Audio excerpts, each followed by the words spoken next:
Good evening. I welcome you all to the digital media platform of Uday India. My name is Mimansha Agarwal. Let's start with today's highlights. Today's biggest news is from DUMKA. DUMKA-like incident of love jihad has been witnessed in Delhi. Police have arrested Amanat Ali, accused of shooting a 11th class student in South Delhi's Sangam Vihar area on August 25. The student was in touch with the accused through social media. The girl has stopped talking to the accused. The accused told the police during interrogation that after that this he decided to kill the student and contacted his associates Bobby and Pavan. The victim girl was returning home from school at the time of the incident. Then the accused stopped her on the way and shot her and fled. The seriously injured student was admitted to Batra Hospital. She is undergoing treatment in the hospital. The girl's father said that his daughter was being harassed by a young man named Amanat Ali living in the locality for a year. Moving on to the next one.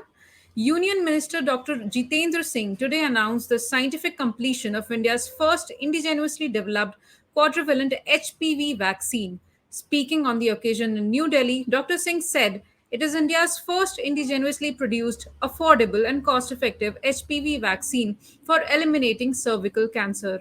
He stressed on the importance of preventive health care. He said the vaccine will be affordable and add on to the esteem of common Indians. Scientific completion implies that R&D activities pertaining to the vaccine are complete and now the next step of making them available to the public would take place. Dr. Jitendra Singh added that it will live up to Prime Minister Narendra Modi's call of Atmanirbhar Bharat. Next one is from Cochin. Prime Minister Narendra Modi will commission the first indigenous aircraft carrier INS Vikrant tomorrow morning at the Cochin shipyard, the largest ship ever built in the maritime history of the country. He will also unveil the new naval ensign of the Indian Navy. The 262 meters long and 15-story high INS Vikrant, with a flight deck comparable to two football fields with an angled sky jump, is quite an engineering and shipbuilding marvel. INS Vikrant is more than 5 times the size of any warship ever built in the country. India now joins a select group of countries like the US, Russia, China, France, and the UK that can indigenously design, build, and integrate an aircraft carrier.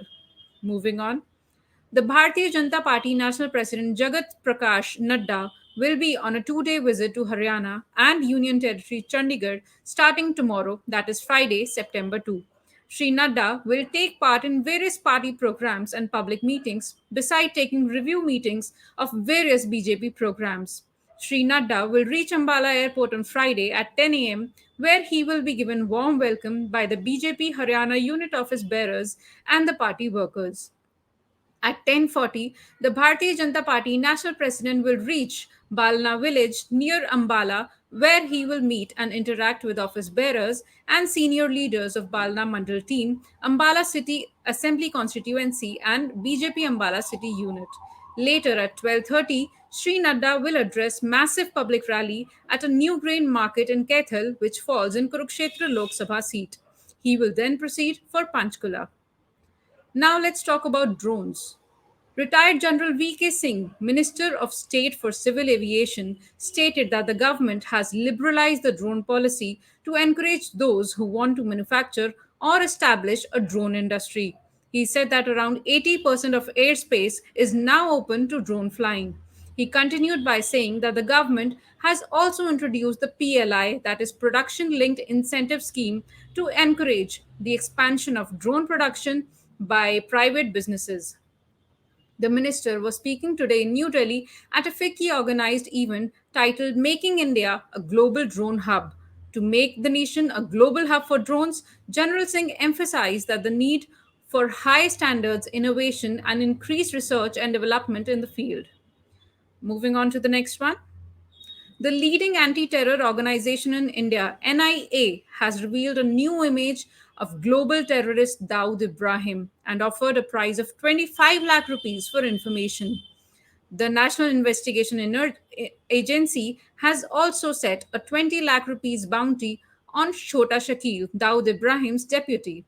A 15 lakh bounty is placed on the heads of additional terrorists Anis Ibrahim, Javed Chikna, and Tiger Memon.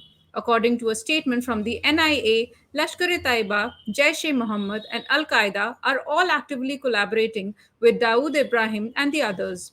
Last year, India informed the UN Security Council that Dawood Ibrahim, the man responsible for 1993 Mumbai bombings and other UN designated terrorists, continue to enjoy patronage and in one of its neighboring nations. Next news is from Kashmir Valley. In Jammu and Kashmir, two terrorists were killed in an encounter with security forces at Bomai village in Sapor district of Baramulla district yesterday evening. After receiving intelligence input about the presence of terrorists, a joint team of police, army, and CRPF launched search operation in the area. The hiding terrorists opened fire on security forces, which triggered a gun battle that resulted in killing of two terrorists. Now let's talk about India's finances.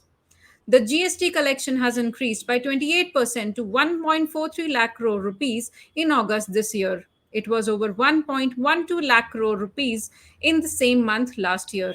In a statement, Finance Ministry said out of the total collection in August this year, CGST is over 24,000 crore rupees, SGST is around 31,000 crores, IGST is over 77,000 crores, and cess is over than 1,000 crore rupees. During August, revenue from import of goods was 57% higher, and the revenue from domestic transaction, including import of services, was 19% higher than the revenues from these sources during the same month last year. Moving on to the next one. To safeguard the nation's energy security, the Coal Ministry has set a goal to increase production to 1.23 billion tons by 2024-25.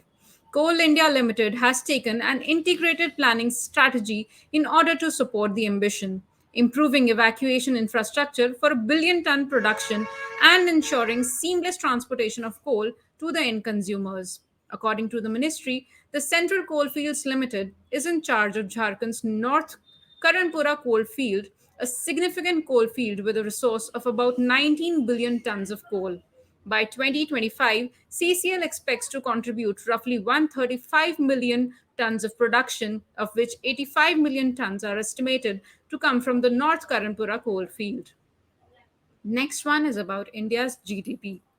The country's gross domestic product increased by 13.5% in the April to June quarter of the current fiscal year. The Ministry of Statistics program implementation's preliminary estimates show that the agriculture, forestry, fishing sector saw growth of 4.5% in the first quarter of the fiscal year 22-23. Construction saw 16.8% increase while the manufacturing sector expanded by 4.8%. Trade, lodging, transportation, communication, and broadcasting related services all had increase in the current fiscal year of 25.7%. According to estimates, the real GDP will reach 36 lakh and 85,000 crore rupees in quarter 1 of 22-23 compared to 32 lakh and 46,000 crore rupees in quarter 1 of previous fiscal year 11-12. Moving on to international news, in Paris, discussions on the UN Security Council and other international problems took place between India and France. In line with the India France strategic relationship, both parties conducted a thorough discussion of the numerous thematic and national specific concerns on the UN Security Council agenda. Both parties concurred to intensify their current multilateral platform cooperation on topics of shared concern, including as counterterrorism, UN peacekeeping, and reformed multilateralism. Both parties gave each other an update on their top goal for the future UNSC presidency of France and India. While India will take over the UNSC presidency in December, France will do so in September.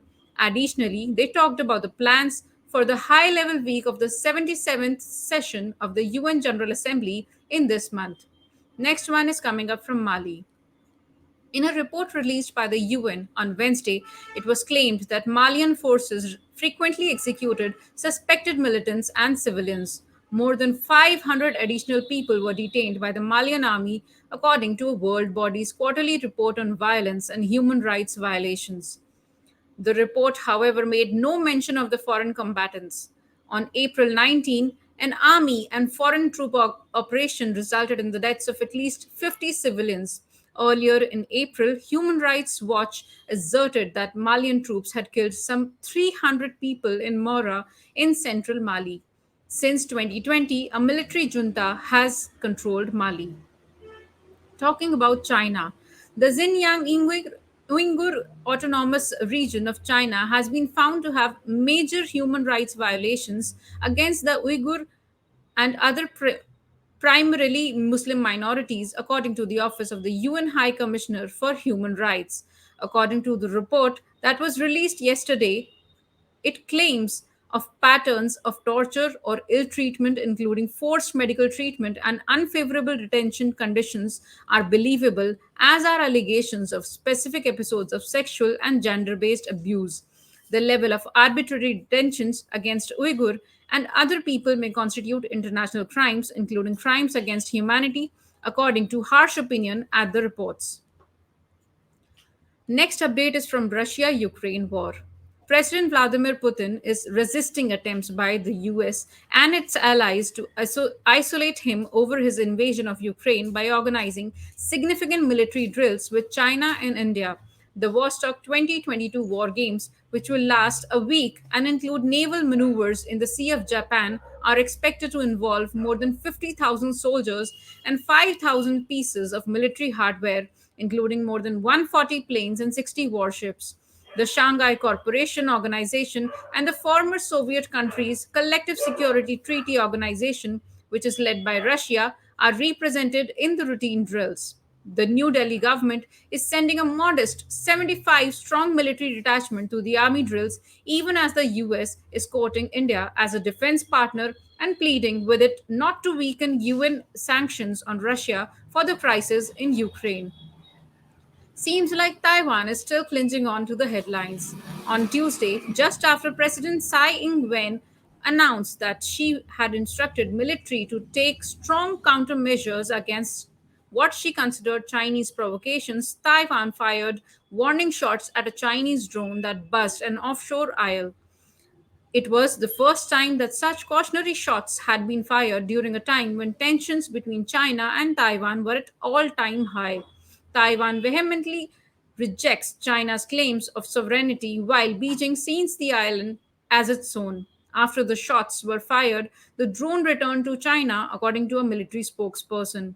Chinese drones have routinely flown close to the small groups of islands that Taiwan controls along China's coast, according to the complaints from Taiwan. After US House of Representatives Speaker Nancy Pelosi visited the island this month, China has undertaken drills against Taiwan. Last but not the least is from Bollywood. Shah Rukh Khan posted a photo of Lord Ganesha's statue on social media on Wednesday, that is August 31st, in honor of Ganesh Chaturthi. Shah Rukh Khan posted a picture of himself and his young son welcoming Ganpati Bappa to his home, saying the modaks after were delicious. The learning is by hard work, perseverance, faith in God, you can fulfill your goals. Happy Ganesh Chaturthi to everyone. Immediately following Shah Rukh Khan's message, Islamists on the social media began to criticize him for committing shirk, the deadliest sin in Islam. The identical post was also published by SRK on his Facebook and Instagram accounts, where it was met with a similar level of criticism. This is the end of the bulletin. Stay with us. Jai Hind.